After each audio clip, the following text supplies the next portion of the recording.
Buenas noches, ¿Cómo Johnny, estamos? equipo. Muchas gracias por invitarme. Sí, Lujo, ex ministro de Economía. Bueno, ¿viste esa cola terrible de la gente para anotarse por 22.500 pesos?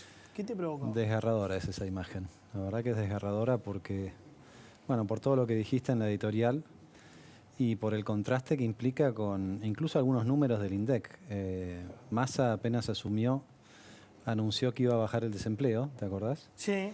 Y ellos se llenan la boca, Alberto Fernández y bueno, en su momento Guzmán y Massa, hablando de números de empleo que quedan desmentidos por estas colas, digamos, ¿no? 500.000 tipos que van a ser 2 millones, ¿no? Es muy fuerte, es muy fuerte. Esta es una imagen de lo bajo de 2001. que ha caído. Sí, tiene momentos de 2001. Sí, tiene momentos de 2001. Algunos de los que están haciendo la fila, por lo que entendí, tienen un empleo o changas. Sí. O sea que ya no alcanza con un empleo para estar por encima de la línea de la pobreza. Claro, trabajadores pobres. Y esto, por supuesto, que no está debidamente registrado en los números oficiales, ¿no? Claro. Por eso volvemos siempre al país de fantasía que se imaginan ellos, ¿no? Que está todo bien y que eligen un indicador que les sirve en el marco de, déjame decir esto también, Johnny, no es un buen momento para el INDEC, ¿no? ¿No? El INDEC está con muchos problemas para terminar con el censo. Sí, se perdieron algunos datitos. Pareciera ser que sí. Y después la otra cosa que es muy difícil de entender es cuál es el rol del director del INDEC en todos los viajes que hace Massa al exterior, ¿no? Marco. O sea, Marco Lavagna. Marco Lavagna. Hijo de Roberto Lavagna. Exactamente. Eso se discute mucho en la política hoy, incluso en la política del gobierno, que no creen que sea un muy buen mensaje que el titular del INDEC, el principal problema que tiene este gobierno, la inflación, tenga tanta cercanía con Massa. Pero perdón, es un pésimo mensaje, Lucas, porque no solamente... Por eso no digo que lo metan en un cuarto y le digan bajar la inflación porque si no, no te sacamos. Pero confunde las cosas. Perdón, ¿no? es asesor, en verdad, de Massa, o es, más que asesor, es el encargado de tener las relaciones con organismos multilaterales. Claro. No puede ser eso, Sofía. Claro. No puede ser es eso. Incompatible. Es absolutamente incompatible. Además, digo, él tiene el termómetro y lo sentaron adelante del fondo a negociar. Claro, por eso. Es que además no puede estar en el equipo del ministro de Economía el responsable de los datos sobre los cuales después vamos a juzgar al ministro de Economía. Claro. Mucho menos en un gobierno cuyo signo político es el mismo que intervino en su momento el INDEC. Que lo destruyó al INDEC. Lo destruyó al INDEC. Claro. Lo digo con mucha bronca. A nosotros nos tocó ponerlo en ese lugar a un hombre extraordinario como Jorge Todesca. Maestro Todesca. Un maestro, Jorge Todesca, se bancó las 1001 para ordenar el INDEC. Yo voy a contar una historia que nunca conté. Al poco tiempo de asumir, me vine a ver Jorge al despacho de ministro. Le digo, Jorge, vos sabés que yo no quiero ver ningún número. Claro. Yo me quiero enterar al mismo tiempo que... No te vengo a mostrar ningún número. Te vengo a decir que me hice un análisis y que tengo cáncer, me dijo. Bueno, se me fue el corazón a la boca, ¿no? Y me dice, pero quédate tranquilo que te vengo a agradecer. Porque gracias a que me diste esta posibilidad, me hice los análisis y lo pudimos agarrar a tiempo y estoy para pelear. Le digo, bueno... Y peleó bastante, ¿no? Le digo, si querés licencia, no, estás loco, me dice. Dame la oportunidad de seguir laburando acá, que es lo que me mantiene vivo, ¿no? Claro. Ahora, aunque más no sea por memoria de Jorge Todesca, no puede estar Marco Lavagna corriendo con una línea tan difusa. Tan finita. ¿No? Me esperas que lo tengo a Martín Tetaz. Te voy a preguntar también por el tema del presupuesto. Claro, pero lo tengo ahí a Martín sí. justamente en la Cámara de Diputados con Carla Ricciotti. Carla, ¿cómo te va? Buenas noches.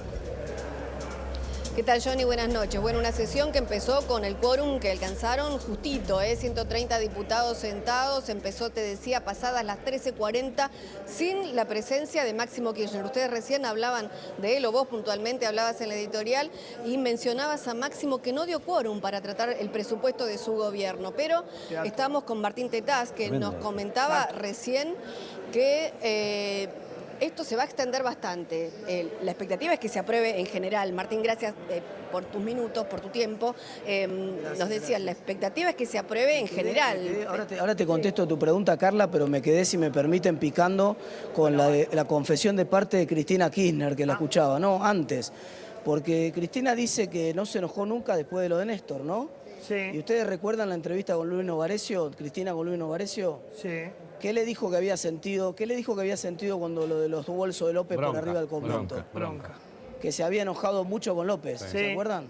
Una de dos, o le mintió Novarecio, o ahora, porque eso fue después, ¿no? Lo de López fue después que la muerte de Néstor. Entonces, bueno, ahí me parece que quedó... Pero quizá era un berrinchín y no era un enojo. Me parece que fue un berrinchín, exactamente. Lo de López fue nada más que un berrinchín. Ahora sí, retomo no quería dejar pasar esto porque me llamó mucho la atención.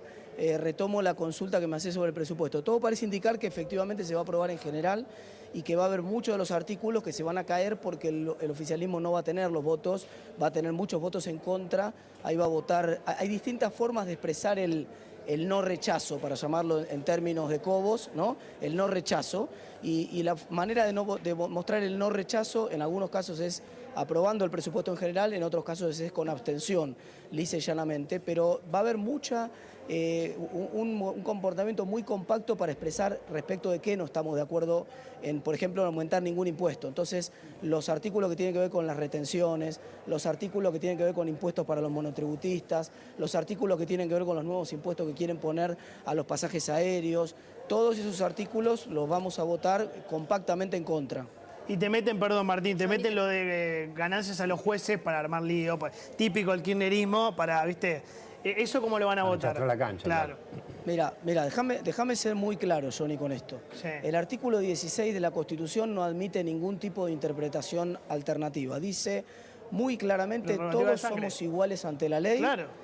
Todos somos iguales ante la ley y la igualdad es la base de los impuestos y las cargas públicas. Bien. Con lo cual, la igualdad dice todo, no dice los jueces sí, pero los empleados del AGN no dice los jueces sí, pero los empleados del Consejo de la Magistratura no dice, ¿me entendés? Entonces, ¿nosotros qué queremos? Número uno, discutir el fin de todos los privilegios en Argentina. Vamos a hacer una propuesta de tener una sesión, probablemente la semana que viene o cuando ocurra, para discutir todos los privilegios. Queremos terminar todos los privilegios que hay en Argentina y con el dinero que recauda el Estado por terminar con ese privilegio. Lo segundo, bajarle los impuestos a la gente. Por primera vez empecemos a mirar si le podemos devolver algo a la gente que cumple. Entonces nosotros queremos, como en el judo, tomar la fuerza que trae el kirchnerismo con esta propuesta, duplicarle la apuesta, decir, ok, beneficios para nadie tiene coronita acá, nadie debe tenerla.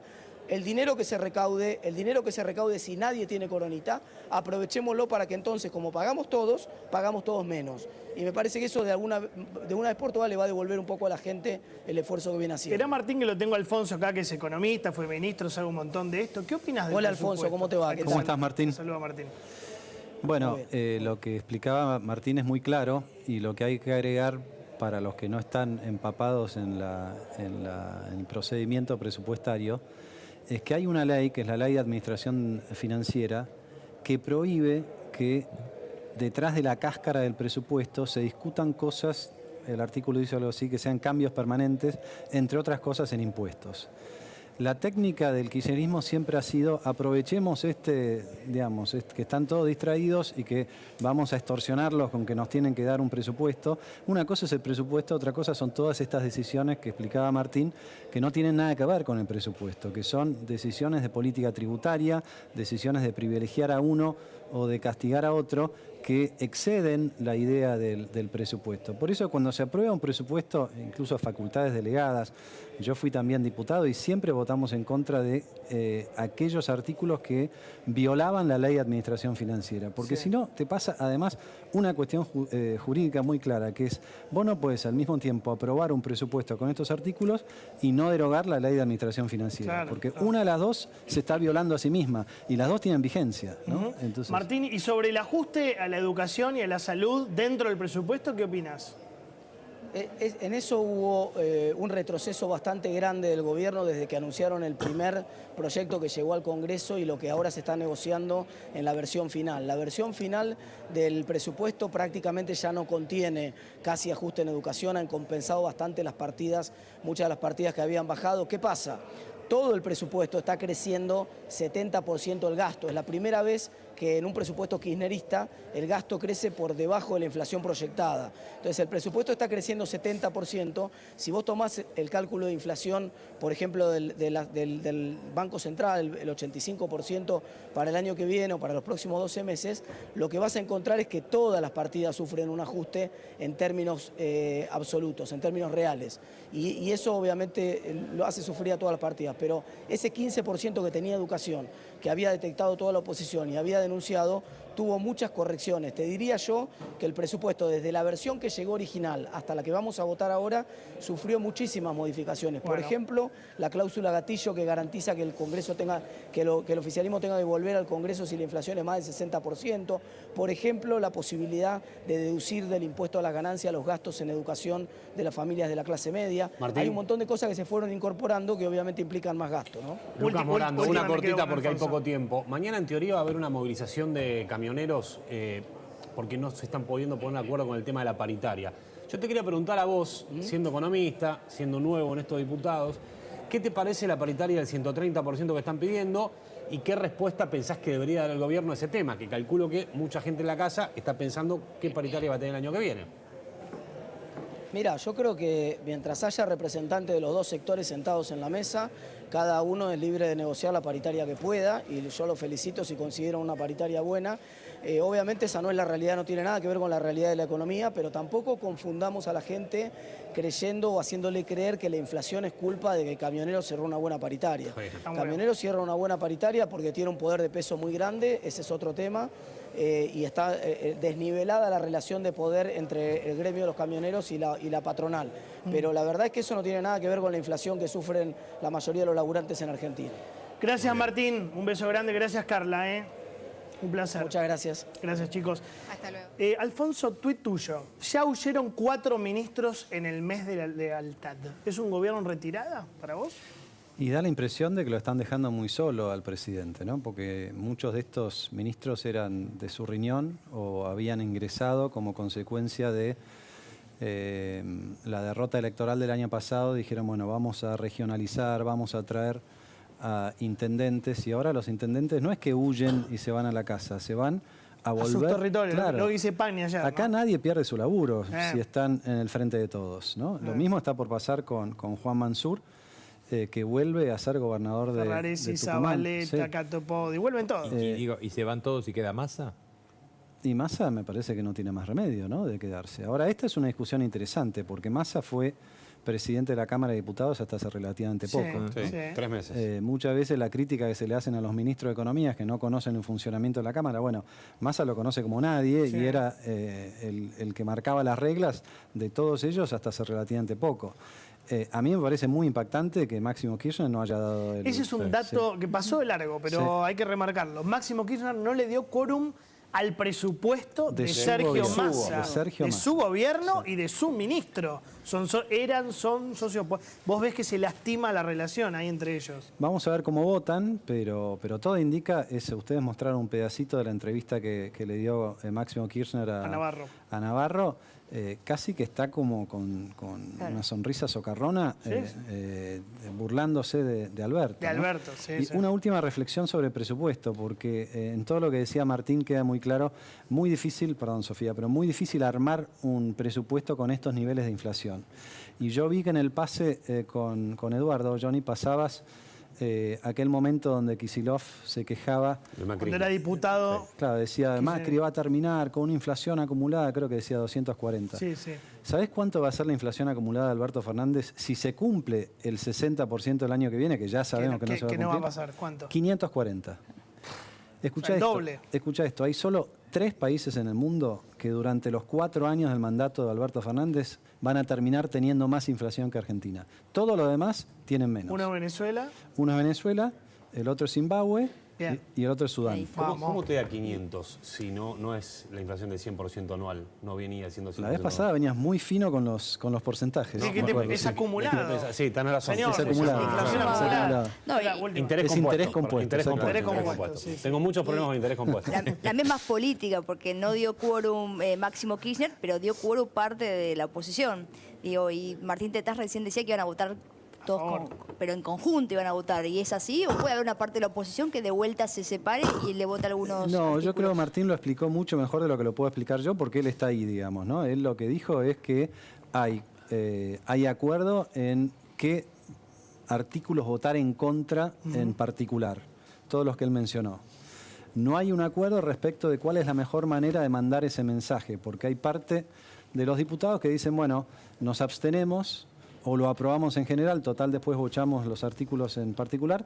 Hay otros que dicen directamente le votamos en contra. El problema de votar en contra es que después ellos se victimizan, ¿no? Y dicen, no, nos dejaron sin presupuesto y terminan haciendo cualquier barbaridad, ¿no? Entonces yo creo que es mejor la opción de que se apruebe en general y después tener todos los votos. ¿No le estás garantizando un show de plata para el año que viene? 60 calculado el presupuesto. ¿Vas a tener 100? ¿Van a tener para repartir recaudación extra en un año electoral? Recaudación extra, pero financiada con inflación, ¿no? ¿Sí? Que es bastante compleja después de las filas y la cola que vimos, ¿no? Para juntarse con 22.500 pesos. Yo creo que lo que han hecho es destruir prácticamente todo y la inflación, no hablamos casi de eso, pero es el gran problema, ¿no? Massa hace poco dijo, no, bueno, está bajando de a poquito.